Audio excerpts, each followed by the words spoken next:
नमस्कार दोस्तों, कैसे हो आप सभी। उम्मीद करता हूं कि आप बहुत बढ़िया होंगे। दोस्तों, आज का ये सेशन आप लोगों के लिए बेहद महत्वपूर्ण रहने वाला है।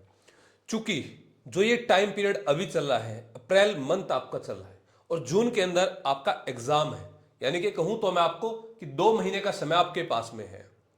और इन 2 महीने के समय के अंदर मैं आपको बताऊं कि बहुत सारे स्टूडेंट की जब अब कॉल आती है या वो पूछते हैं कि क्या मैं इन 2 महीने के अंदर अपनी तैयारी को कर सकता हूं, क्या मैं 2 महीने के अंदर नेट जेआरएफ को निकाल सकता हूं, क्या मैं 2 महीने के अंदर पीजीटी को निकाल सकता हूं, या मैं अपने सब्जेक्ट हिस्ट्री के ऊपर मैं 2 महीने के अंदर मैं पकड़ बना सकता हूं। तो आज आप लोगों के साथ में एक ऐसा ही प्रत्यक्ष एग्जाम्पल जो हमारे लास्ट बैच का स्टूडेंट है, और आप लोगों के सामने इसलिए क्योंकि ये हमारा लोकली स्टूडेंट है, मूलतः मेरठ का रहने वाले ही ये स्टूडेंट है।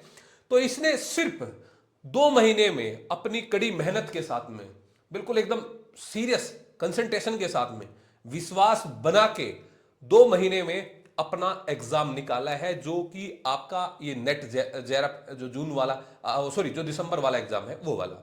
ठीक है, तो आज हम इनसे जानेंगे कि इन्होंने ऐसा 2 महीने के अंदर किस प्रकार से तैयारी अपनी किया है, कैसे कैसे पढ़ा है। क्लासेस तो रेगुलर बच्चे कहीं ना कहीं से ज्वाइन करते ही है, लेकिन उसमें स्टूडेंट की भी अपनी एक मेहनत होती है, अपना एक जुनून होता है कि वो कैसे उसको निकालता है, कैसे उसने मेहनत की है। तो बहुत बहुत स्वागत सन्नी कुमार। अपना सबसे पहले परिचय दे दीजिए स्टूडेंट को, और फिर अपने बारे में बताना है कि क्या आपकी एकेडमिक्स रही है, कहाँ से आपने पढ़ाई की है, और मतलब आप प्रत्यक्ष यानी कि एक लगातार जो नेट की जो सीरियस तैयारी है वो आपने कब किया, या कब पता चला कि नेट जैसी परीक्षा होती है, और उसके बाद आप ये आगे असिस्टेंट प्रोफेसर और पीएचडी आप करते हैं। नमस्कार साथियों, जैसे सर ने बताया मेरा नाम सन्नी कुमार और मैं मेरठ से बिलोंग करता हूँ। मैंने 2020 में NS college Meerut CCS university से अपना यूजी कंप्लीट किया और उसके बाद मैंने पीजी में एडमिशन लिया इग्नू में। 2020 से 22 वाला मेरा सेशन था, लेकिन वो कंप्लीट असाइनमेंट के चक्कर में 2023 में हुआ और मेरा पहला अटैम्प्ट था 2023 में दिसंबर वाला एग्ज़ाम। तो जैसा कि सर ने बताया था कि मतलब 2 महीने की तैयारी में ये किया, तो सेम सिचुएशन जैसी आज है बिल्कुल इसके जैसी सिचुएशन दिसंबर वाले एग्जाम में मेरे साथ बनी थी। और मैं सर के साथ जुड़ा सितंबर महीने में और एग्जाम होना था दिसंबर में। तो उस टाइम पे बिल्कुल कॉन्फिडेंस एकदम नील था, मतलब ये सोच ही नहीं रहा था कि मेरा ये एग्ज़ाम निकल जाएगा। और सर के साथ जुड़ता हूँ मैं 10 तारीख को मैंने सर का कोर्स ज्वाइन किया था और उसके बाद से फिर स्टडी स्टार्ट की। तो सबसे पहले प्रॉब्लम आई थी कि मटेरियल की, कि मटेरियल एकदम सटीक स्ट्रेटेजी क्या होनी चाहिए, क्या चूज़ करना है, क्या छोड़ना है, ये सारी चीज़ें। तो सर ने पहले दिन ही बता दिया था कि आपको जैसे परीक्षा वाणी की हम किताब यूज़ करते हैं बौद्धिक प्रकाशन की, तो उस टाइम पे हमारा मॉडर्न हिस्ट्री का पार्ट चल रहा था, तो मैंने वहीं से ज्वाइन किया। और उसके साथ साथ क्या किया, जो सर ने पहले कवर करा दिया था उसका एंशिएंट वाला पोर्शन था और मॉडर्न का भी बहुत सारा पोर्शन मेरा छूट गया था, तो वो उसके पैरेलल मैंने प्लेलिस्ट से एक एक वीडियो उसकी जो रेगुलर क्लास थी उसके साथ मैंने कंटिन्यू करी। और इसके साथ एक PYQ वाला सेशन यूट्यूब पे सर ने स्टार्ट किया था। उसमें जो हमारे प्रीवियस ईयर पेपर थे उसके जो बेस्ट क्वेश्चन थे, मतलब उस टॉपिक से रिलेटेड, वो सर रेगुलर करा रहे थे, वो ज्वाइन किया। और एक था हमारा यूथ पब्लिकेशन का पेपर आता है, वो मैंने अपनी प्रैक्टिस के लिए वो साथ में लगाए रखा। और इन सब को मतलब कंटिन्यू करा मैंने, एक दिन की भी क्लास मैंने छोड़ी नहीं। अगर मैं कहीं जा रहा हूँ, कोई सफ़र कर रहा हूँ, मेरा उस टाइम पे ना उत्तराखंड ओपन यूनिवर्सिटी से मेरी बीएड चल रही है और उसका भी 4 सेमेस्टर बाकी है, तो उसमें मेरे एग्ज़ाम भी थे बीच में। तो जैसे मैं देहरादून गया, तो अगर ट्रेन में जा रहा हूँ या बस में बैठा हूँ, कहीं पे भी बैठा हूँ, मैं अपने उसमें क्लास मैंने नहीं छोड़ी कोई भी। और इन सारी इस कंटिन्यूटी से और एक सटीक स्ट्रेटेजी से मेरा ये मतलब हो पाया। देखिए, जैसा कि इन्होंने बताया है कि इन्होंने रेगुलर और कंटिन्यू क्लास इन्होंने किया है, तो मैं आपको एक ही बात बताता हूं, या किसी भी एग्जाम की आप तैयारी कर रहे हैं, जब तक आपके लाइफ के अंदर कंटिन्यूटी नहीं है किसी भी काम को लेकर, तो आप उस काम के अंदर आपको सफलता नहीं मिलेगी। चाहे आप उसमें 2 साल दे दीजिए, चाहे आप 4 साल दे दीजिए, नहीं होगा। अगर आपने कंटिन्यूटी के साथ में एक स्मार्ट स्ट्रेटेजी के साथ में, यानी कि मैंने आप एक ही सलाह में ज़्यादातर स्टूडेंट को देता हूं कि ये जरूरी नहीं है कि हमें पढ़ना क्या है, बट ये जरूरी है कि हमें छोड़ना छोड़ना क्या क्या है। है ना। इस चीज पर हमारा फोकस रहता है। तो जैसे कि आपने इससे पहले आप किस एग्जाम की तैयारी कर रहे थे? सर मैंने 2015 से 17 में मैंने डीएलएड किया था बीटीसी के इक्विवेलेंट जो होता है दिल्ली से, और मैं टीचिंग वाले एग्जाम्स की तैयारी कर रहा था। और इसी दौरान सर 10 सितंबर को जब मैंने ज्वाइन किया था उसके जस्ट बाद ही अक्टूबर में मेरा रिजल्ट आ गया था, केवीएस रिटर्न का क्लियर हो गया था, उसका इंटरव्यू का रिजल्ट आ गया था। तो इंटरव्यू मेरा नवंबर में होना था और दिसंबर में मेरा नेट का एग्जाम था, और उसके साथ ही बीएड वाला भी आ गया था। तो मैं ये कह सकता हूँ कि जो 3 महीने मेरे पास थे उसमें से प्रॉपर 2 महीने भी मेरे पास नेट के लिए नहीं थे। और मैंने, लेकिन ये था कि अगर वो भी देना था, इंटरव्यू भी देना था और बीएड वाले एग्जाम भी देने थे, दोनों ज़रूरी थे। तो उसको बैलेंस किया कि मैंने एक भी क्लास कोई नहीं छोड़ी। अगर मैं बुक नहीं पढ़ पा रहा हूँ, जैसे परीक्षा वाणी की किताब है या और हिस्ट्री का कोई सिलेबस है, वो कवर नहीं कर पा रहा हूँ, लेकिन क्लास रेगुलर करी थी सर। अच्छा, जैसे कि इन्होंने कहा कि आपने पहले केवीएस का प्राइमरी वाला निकाला था। जी सर, प्राइमरी वाला। हाँ, केवीएस की ये तैयारी कर रहे थे प्राइमरी की, क्योंकि इनका डीएलएड था, या इसके अलावा बीएड के एग्जाम देते, तो उसमें तो हिस्ट्री का कोई लेना देना नहीं सर था। कोई मतलब नहीं है, और इससे पहले सर मैंने कोई ऐसी डीप स्टडी हिस्ट्री की करी नहीं थी। वो बस एक पहले आपकी वीडियो देखी थी आपने, एक वो कराया था संवैधानिक विकास कराया था ब्रिटिश भारत में, हमारा जो संवैधानिक विकास हुआ था उसकी आपने एक यूट्यूब पे वीडियो डाली थी। तो ऐसे ही मैं सर्च कर रहा था यूट्यूब पे, तो आपकी वो वीडियो देखी मैंने। तो आपकी जो स्ट्रेटेजी थी ना उसमें, मतलब पढ़ाने की संवैधानिक विकास को, वो मैंने एक बार पहले पढ़ा भी था, तो मुझे समझ में नहीं आया था बिल्कुल। और जैसे ही वो मैंने वीडियो देखी तो आपका उसमें नेट वाला नीचे आता है, यूजीसी नेट हैशटैग करके, तो उससे मैंने देखा कि यार ये नेट वाला भी सिस्टम है। तो एमए मेरी कंप्लीट हो ही गई थी, हिस्ट्री से एमए की थी। उसके बाद मेरा ऑटोमेटिकली ये हो गया कि अब तो नेट ही देना है। और सर का कहते हैं ना, पहली नज़र में अगर भा जाता है इंसान, तो वही वाली सिचुएशन हुई थी कि अगर नेट देना है और किसी के साथ जुड़ना है तो सर के साथ ही जुड़ना है। तो नहीं, आप जैसे मान लिया अभी केवीएस की तैयारी में बिजी थे, बीएड एग्जाम देना था, हमारे बहुत सारे स्टूडेंट रहते हैं, उनको अक्सर वो पजल्ड रहते हैं कि सर मेरा ये वाला एग्जाम है, मेरा ये वाला भी एग्जाम है, बीच में ये भी है। देखो, एक चीज़ पे तो आपको फोकस करना पड़ेगा स्टूडेंट, कि आपको कहीं ना कहीं तो कंसंट्रेट होना पड़ेगा। और लाइफ में समस्याएं, छोटी मोटी घटनाएं, ये सभी के जीवन में होती है, इससे कोई बच नहीं सकता, चाहे वो पारिवारिक है, चाहे वो कॉम्पिटिटिव एग्जाम के लिए है, कुछ भी है। तो समस्याएं तो सभी के जीवन में है, उन्हीं समस्याओं से निजात पाना है। और ऐसा भी हुआ था इन स्टूडेंट के साथ में, ये वाला जो हम आज जो सेशन रख रहे हैं, बातचीत हम कर रहे हैं, आप लोगों के लिए बता रहे हैं, तो यही स्टूडेंट है लोकल। इस बार जो एग्ज़ाम निकला, अदरवाइज कोई राजस्थान से है, कोई बिहार से है, कोई एमपी से है। फर्स्ट रैंक जिसकी आई हमारी स्टूडेंट की, वो एमपी से है। और इसके अलावा कोई गुजरात से है, कोई जम्मू से है, कोई जो है आपका महाराष्ट्र तक के बच्चे हमारे साथ जुड़े हैं।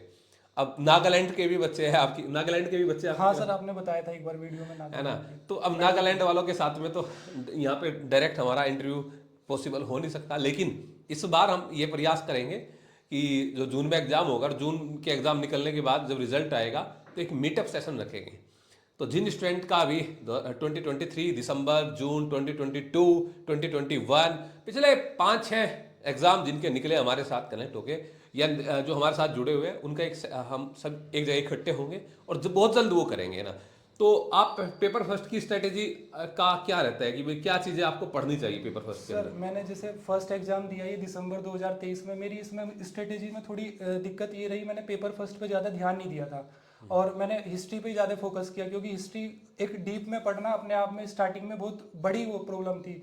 तो पेपर फर्स्ट को इतना जितना टेंशन देना चाहिए था उस पर फोकस नहीं कर पाया। तो पेपर फर्स्ट में मेरा स्कोर 25 नंबर बने थे सर मेरे 50 में से। क्वेश्चन? हाँ, 25 क्वेश्चन सही हुए थे। तो अगर हमें जेआरएफ या नेट पे अगर पूरा वो करना है कि फर्स्ट अटेम्प्ट में या कम टाइम में, तो उस पर बैलेंस बना के चलने वाली बात है। अगर पेपर फर्स्ट कमजोर रहता है तो वो डायरेक्टली मतलब पूरे स्कोर को हिला सकता है। तो पेपर फर्स्ट के लिए जैसे एक या तो कोचिंग का, अगर आप कोचिंग ज्वाइन करना चाहते हैं कोचिंग कर लीजिए, या फिर कोई बुक जैसा भी करना आपको, प्रीवियस ईयर पेपर लगाने हैं। तो पेपर फर्स्ट उसके साथ मतलब बहुत इंपॉर्टेंट है। अगर पेपर 2 का कमांड कर रहे हो और पेपर फर्स्ट आपका कमजोर है तो वो कहीं ना कहीं उस पर इफेक्ट डालता ही डालता है रिजल्ट पे। तो पेपर फर्स्ट तो सर इस बार मैं कोशिश करूंगा कि पहले से और ज़्यादा इम्प्रूव हो। अगर मैं आपसे पूछूं पूरे इस एग्जाम प्रक्रिया में हमारे साथ जुड़ने में, इन सब चीज़ों निकालने में विश्वास का कितना बड़ा रोल रहता है? सर विश्वास का तो 100% रोल है। सर जब मैंने 10 तारीख को आपसे बात की थी, आपको भी याद होगा, मैंने सबसे पहले सर को कॉल मिलाई थी यूट्यूब पे नंबर देख के, वो 3131 वाला। तो पहली बार जब मैंने कॉल मिलाई तो मुझे समझ में नहीं आया कि कौन कॉल पिक करेगा और मतलब कैसे बात करूँगा, तो मैंने वो काट दी। फिर उसके बाद में 10-15 मिनट बाद सर की वापस कॉल आती है और सर ने बोला, तो मैंने आवाज़ पहचान ली क्योंकि यूट्यूब पे मैंने वीडियो देखी थी।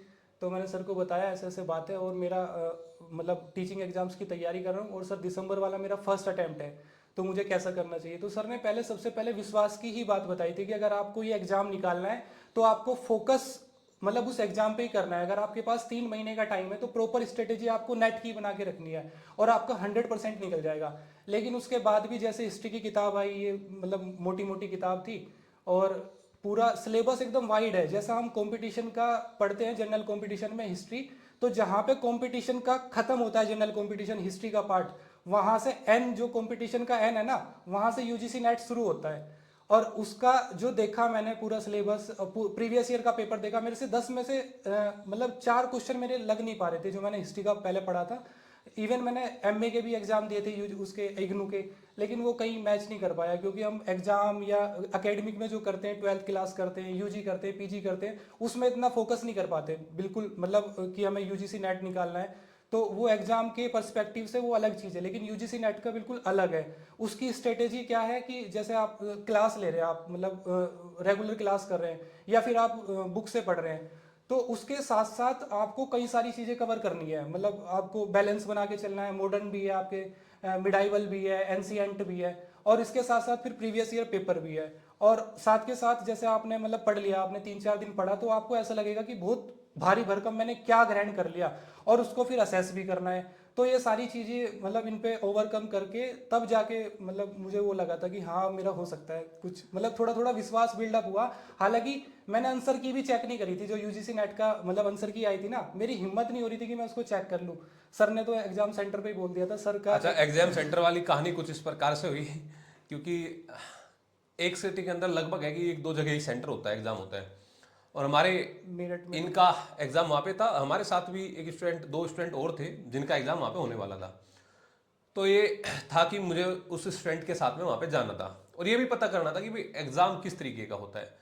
और मैंने, क्योंकि ऑनलाइन दुनिया में कुछ इस प्रकार से होता है कि हम किसी से बाई फेस मतलब शक्ल देख के हम नहीं जुड़ते हैं ना पता चलता है कि कौन स्टूडेंट है, कहाँ है, कैसा है। एक दो स्टूडेंट को जानते हैं, है ना। तो ऐसा कई बार होता है ऑनलाइन टीचर के साथ में, कई बार मैंने देखा है, नोट किया। एक बार मैं उदयपुर गया था तो तब भी एक स्टूडेंट सामने से आया, वो कहा कि सर मैं मूलतः अलवर या रेवाड़ी से हूँ, इंद्रपाल यादव क्या नाम था, और मैं आपकी क्लास के साथ जुड़ा हूँ, पेड क्लास के। भाई ऑनलाइन में नहीं पता चल पाता। ऐसा ही इन स्टूडेंट के साथ में हुआ। मैं वहाँ खड़ा था तो ये मेरे पास आए कि नमस्कार सर मैं सन्नी कुमार, और ऐसे ऐसे आपकी क्लास के साथ में मैं जुड़ा हूँ। तो तब पता चला अच्छा ये सन्नी कुमार है। तो जब ये एग्ज़ाम के बाद ये बाहर निकले तो मैं तब भी वहीं था। ये 3 से 6 एग्ज़ाम था आपका, और 6 दिसंबर को या कितने, ये सर 6 हाँ दिसंबर 6 दिसंबर को था।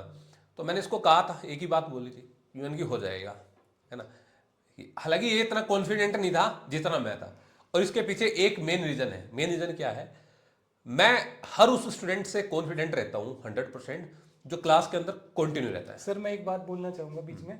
जैसे आपने ना एक देखा होगा, मतलब सब कंपटीशन वाले बच्चे हैं यहाँ पे जितने भी तैयारी करते हैं, एक तो होता है ऑनलाइन सेटअप और एक होता है ऑफलाइन। ऑफलाइन का तो अभी 2020 से पहले, कोरोना से पहले सारा ऑफलाइन का ही चलता था मैक्सिमम, लेकिन जैसे ही कोरोना की ये त्रासदी आई उसके बाद में ऑनलाइन में कन्वर्ट हो गया। मैक्सिमम जितने भी इंस्टीट्यूशन थे या जो भी कोचिंग्स थे, कॉलेज वाला, स्कूल की भी स्टडी ऑनलाइन होने लगी।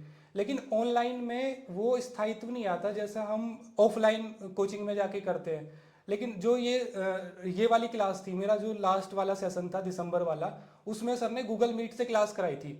और गूगल मीट से तब तक हमारी ऐप नहीं थी ना। ऐप नहीं थी, मतलब ऐप तो था सर, लेकिन वो ऐप पे क्लास नहीं चल रही थी उस टाइम पे। ऐप पे मतलब सेटअप नहीं था प्रॉपर, और गूगल मीट से सेशन चलता था। तो गूगल मीट में ये था सर, जैसे डेली क्लास करते थे ना, तो डेली डिस्कशन होता था, टू वे कम्युनिकेशन जिसको बोलते हैं, जो जॉन एडम्स ने भी बताया ना, टीचिंग एप्टीट्यूड जब हम पढ़ते हैं तो उसमें भी आता है थ्योरी में, जॉन एडम्स वाला मतलब टीचर और स्टूडेंट, और बीच में कुछ भी नहीं, ना कोई बुक है ना कोई प्रीवियस ईयर का कोई हमने उस पर स्क्रीन पे कोई लगा रखा, कुछ नहीं है, नॉर्मल बस गूगल मीट का सेशन था और सर से डिस्कस करते थे। और उसमें हर एक बच्चे पे पर्सनल अटेंशन जाता था सर का।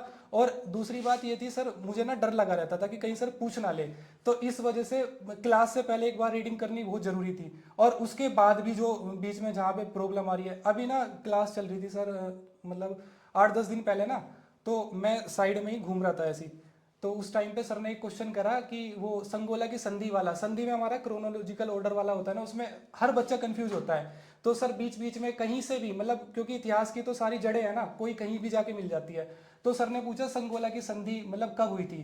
तो मैंने उसमें टाइप कर दिया उसमें नीचे चैट बॉक्स में कि 1850। सर ने वो तुरंत पकड़ ली, मतलब ये सन्नी नाम लेके बुलाया कि तुमने ये गलत लिख दिया। तो ये वाली जो फीलिंग है ना, ये ऑफलाइन वाली ही फीलिंग है। भले ही वो ऑनलाइन हम क्लास कर रहे हो या ऐप से कांटेक्ट कर रहे हो, लेकिन वो पूरा ऑफलाइन वाला माहौल होता है। और ये जो बच्चे जुड़े हुए हैं मतलब हमारे साथ और दूसरे साथी है ना, वो सारे आपस में बंधे हुए लगते हैं। मतलब ऐसा कुछ नहीं लगता कि कोई कहाँ बैठा है, नागालैंड वाला है, कोई हिमाचल से बच्चे जुड़े हुए हैं, गुजरात वाले बच्चे हैं। वो पूरा डिस्कशन है ना, एक ग्रुप डिस्कशन नजर आता है। तो वो एक स्ट्रेटेजी जो है पेपर के लिए वो बहुत हेल्पफुल रही सर लास्ट तक ना। तो बहुत बढ़िया। तो यानी कि एक अटेंशन रहता है, तो ये चीज़ें होती भी है। देखो आप लोगों ने हमें फीस दिया, वो एक अलग चीज़ है, ठीक है। हमने फीस, आपने फीस दिया, मैंने आपको क्लासेस दी, लेक्चर दी, जनरली हम ऐसा करते हैं। लेकिन नहीं, फीस के साथ में एक विश्वास भी है। ये जो सभी एक जैसा, सभी का पारिवारिक स्थिति एक जैसी नहीं है। कैसे कैसे फीस जुटाते हैं वो सभी की अलग अलग परिस्थिति यहाँ पे रहती है ना। तो मेरा इंटेंशन यही रहता है कि बस एक बार जुड़ गए, बस दोबारा शायद इसको ये ना करना पड़े, दोबारा मतलब कि इधर उधर ना जाना पड़े, एग्जाम निकल जाए। लेकिन फिर ऐसा होता है हमारे साथ, मैक्सिमम स्टूडेंट के साथ में ऐसा ही हुआ है। अगर जिनके निकले हैं ना, मान लिया किसी का जेआरएफ निकल गया, वो ऐसा नहीं हुआ वो जेआरएफ निकल गया अब उसके साथ में कनेक्टिविटी नहीं रही, वो आगे कोर्स के साथ नहीं जुड़ा, वो फिर दोबारा फी पे करता है। या फिर किसी का पीजीटी निकल गया, वो अब लग गया, मास्टर्स ही लग गया, वो नहीं, अब इनका ही हो गया है, ये आगे फिर जुड़ गए, आगे प्रोफेसर बनना है, एग्जाम निकालने हैं। तो देखो ये चीज़ें तभी बनती है स्टूडेंट, जब हमारा एक विश्वास बनता है किसी के साथ में। और मैं आपको एक ही सलाह दूंगा, आप कहीं से भी पढ़ो, कैसे भी पढ़ो, किसी भी बुक से भी पढ़ो, तो बुक भी पढ़ रहे हैं तो विश्वास के साथ। अगर कोई बुक आपके सामने किसी ने कहा है, माना है, आपने किसी की सलाह को माना है, तो उस सलाह पे पूरा अमल करो, इंप्लीमेंट करो कि ठीक है सर हम इस बात पे पूरा फोकस करेंगे, निकलेगा तो इसी से निकलेगा, नहीं तो नहीं निकलेगा। ऐसा ही किसी टीचर के साथ आप जुड़े हुए हैं तो उसके साथ भी आपकी सेम कहानी ऐसी होनी चाहिए, तो निकलेगा तो यहीं से निकलेगा, नहीं तो नहीं निकलेगा। तो ये दो बातें यहाँ पे आपको इन पर गौर करनी है भाई। सर एक चीज़ और बोलना चाहूँगा मैं, जैसे अभी सर ने बताया ना कि टाइम की एक सबसे बड़ी प्रॉब्लम आ रही है ना, अभी बच्चे जुड़ रहे हैं या मतलब वीडियो देखते हैं या जैसे भी किसी के भी थ्रू हम इसमें सेटअप में आ रहे हैं, तो उसमें टाइम का एक इशू आ रहा है कि जून में एग्ज़ाम है और अभी अप्रैल चल रहा है, तो बहुत कम टाइम है एग्ज़ाम के लिए ना। और टेंशन सी भी रहती है पूरी कि दबाव सा बना रहता है कि होगा कि नहीं होगा, विश्वास है ही नहीं बिल्कुल भी। अगर जुड़ भी जा रहे हैं तो भी कॉन्फिडेंस लूज है। और व्हाट्सअप पे भी मैं मैसेज देखता हूँ ना, बीच बीच में बच्चे करते रहते हैं कि ये प्रॉब्लम है। आप एक बार जुड़ जाइए और पूरी ईमानदारी के साथ, मैं बिल्कुल झूठ नहीं बोलूंगा, ये 100% श्योर है। आप जैसी क्लास ज्वाइन करते हैं ना, तो जो क्लास सर करा रहे हैं आप उसका कंटेंट देखिए, सर मतलब कौन सा टॉपिक करा रहे हैं, ठीक है। और फिर वो बुक में आप पढ़ेंगे, एक बार उसको रीड आउट करो, ठीक है। उसके बाद फिर जो क्वेश्चन आंसर वाला सेशन है आप उसे ज्वाइन करो, ठीक है। और ये करते रहो आप। अगर आपने ये प्लान स्टार्टिंग में अगर जुड़ के एक हफ्ते पूरा फॉलो कर लिया ना, एक हफ्ते बाद आपको नजर आ जाएगा कि हाँ मेरे में क्या इंप्रूवमेंट हुआ है और मैं आगे कितना बेहतर कर सकता हूँ। सिर्फ एक हफ्ते का चैलेंज है ये, एक हफ्ते आप इसको फॉलो करो पूरे सेशन को। और क्लास से पहले भी अगर वो टॉपिक पढ़ना है तो बहुत बढ़िया बात है, बल्कि पढ़ना ही है वो क्लास से पहले। एक बार आप जब क्लास ज्वाइन करते हो ना, तो फिर आपको वो नज़र नहीं आएगा कि नेवासा कहाँ है या रंगपुर कहाँ है, लोथल कहाँ है, वो सारी चीज़ें मतलब फिर इधर उधर नहीं जाएंगी। आप क्लास से एक बार पहले पढ़ लीजिए, उसके बाद क्लास करने के बाद पढ़िए। और जो क्वेश्चन आंसर है सर करा रहे हैं या फिर आपके पास कोई प्रैक्टिस सेट है, कोई भी ले लीजिए, आप उसके साथ जुड़ जाइए। एक हफ्ते के बाद आपको इंप्रूवमेंट आना शुरू हो जाएगा, ठीक है। एक टिप्स छोटी सी और देता हूँ मैं आपको। देखो हिस्ट्री वाला जो सिलेबस है ना, बहुत ब्रॉड है अपने आप में। और हिस्ट्री का तो नाम सुनते ही जनरल कंपटीशन वाले बच्चे बिल्कुल भागते हैं, मतलब जो डेट याद करनी है और क्रोनोलॉजिकल ऑर्डर है, कोई मतलब कौन सी संधि कब हो रही है, ठीक है, किस राजा का टाइम पीरियड कब है। उसके लिए मैंने क्या करा, मेरे साथ भी यही प्रॉब्लम आई थी, ठीक है। मतलब स्वाभाविक है, भूलना हमारा स्वाभाविक है, इसमें कोई ऐसी बात नहीं कि मैं भूलता हूँ आप नहीं भूलते, हर कोई आदमी भूलता है। तो मैंने एक छोटी सी कॉपी ली थी, वो जो 5-10 रुपए वाली कॉपी आती है, पहले ज़्यादा चलती थी अब तो कम मिलती है, छोटी सी कॉपी ली थी, ऐसी 10-15 पेज थे। और जब मैं जुड़ा था उस टाइम पे सर टॉपिक करा रहे थे आप वो वाला विद्रोह वाला, नील दक्कन पावना वाला ना। और उसका एक क्रोनोलॉजिकल पूरा ऑर्डर था, मतलब जो विद्रोह का क्रम था वो पूरा वो था। तो सर ने वो क्लास में लर्न कराया हमें, तो मेरे वो याद रहा। दूसरे तीसरे दिन बाद जैसे मैंने उसको रिकॉल किया तो उसमें से 2-3 विद्रोह मेरे गायब हो गए। और जैसे ही वो गायब हो गए तो मेरे अंदर फिर अपने आप ही एक विद्रोह आ गया, यार ये तो बड़ी गड़बड़ है, अगर पेपर के टाइम पे फिर यही वाला वो होगा ना तो दिक्कत हो जाएगी। तो मैंने उस कॉपी में जितने भी ये क्रोनोलॉजिकल ऑर्डर है वो सारे उस छोटे छोटे उसमें मतलब एक एक लाइन में सेट कर दिए, वो जितनी भी संधियाँ है वो सारी एक सेट कर दी।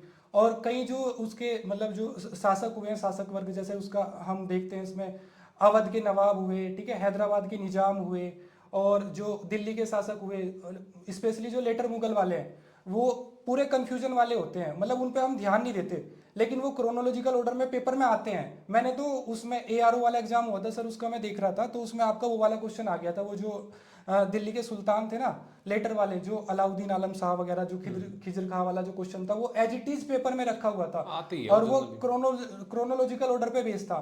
तो उसके लिए आप एक कॉपी में कर सकते हैं, मतलब उसको छोटा छोटा लिखिए, ज़्यादा मतलब लंबा सजाने की जरूरत नहीं है।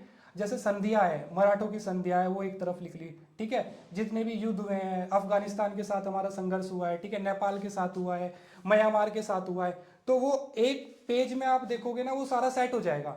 ठीक है, बुक तो है ही, बुक तो ये समझो वो गाइड है, बुक तो मतलब अलग ही है बुक, वो ऐसा नहीं कि आपने पढ़ दिया और छोड़ दिया, नहीं, उसका तो हर एक पेज बहुत मतलब इंपॉर्टेंट है। और बुक के अंदर भी एक और खासियत है, आपने देखा होगा ना परीक्षा वाणी में, उसमें एक सर छोटा सा वो कॉलम देते हैं, वो परीक्षा हाँ, पूरे उपयोगी, पेज का हाँ एक निचोड़ होता है। हाँ, वो बहुत ज़्यादा मतलब हेल्पफुल होता है अगर आप रिवाइज कर रहे हैं ना। कई बार ऐसा हुआ ना, जैसे सर की क्लास करता था मैं, तो मैं रीड आउट नहीं कर पाता था पहले, जैसे कहीं बिजी हुआ या कहीं भी जा रहा हूँ तो रीड आउट नहीं कर पाया, तो अगर मुझे 10 मिनट भी क्लास से पहले वो बुक मिल जाती थी ना तो मैं उसका वही कॉलम वाला पढ़ता था, मतलब उस चैप्टर का पूरे कॉलम कॉलम पढ़ लिए, तो मुझे लगता था कि हाँ अब कुछ तो जानकारी है, कम से कम 2-4 कमेंट तो मेरे सही जाएंगे जाएंगे।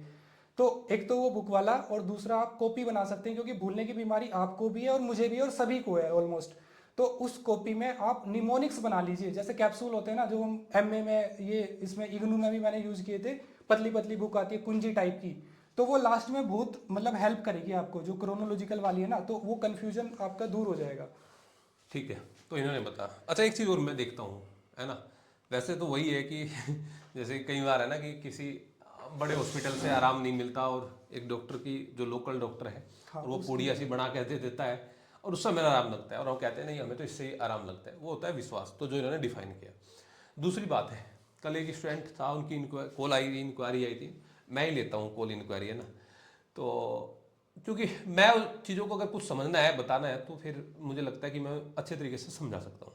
तो अमृतसर से थी वो स्टूडेंट, PhD कंप्लीट है और आगे MPhil PhD दोनों है उसके, है ना, तो नेट नहीं है लेकिन, तो उसने कहा कि मुझे डेमो क्लास चाहिए। मैं अक्सर उन सभी बच्चों को जिनको डेमो चाहिए होती है एक ही बात बोलता हूँ कि डेमो वो होता है जो टीचर का सबसे बेस्ट होता है, वो टीचर परोसता है डेमो में।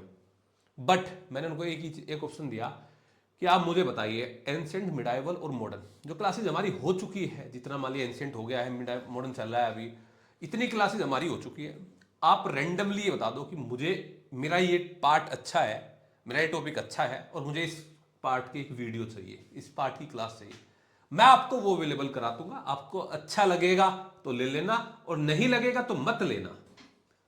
तो उसने कहा कि मुझे तो पंजाब से है तो महाराणा रंजीत सिंह का चाहिए तो मैंने महाराणा रंजीत सिंह का दे दिया और उसने कहा मेरी PhD ही एजुकेशन से संबंधित है, ब्रिटिश कॉलोनिज्म में जो एजुकेशन जो प्रणाली रही है, मैंने फिर वो दे दिया ब्रिटिश एजुकेशन पॉलिसी वाला जो हमने लेटेस्ट अभी अभी वुड डिस्पैच, सेंटर कमीशन और ये सब पढ़ाए हैं, 2 दिन लो, पहले कराया। है ना।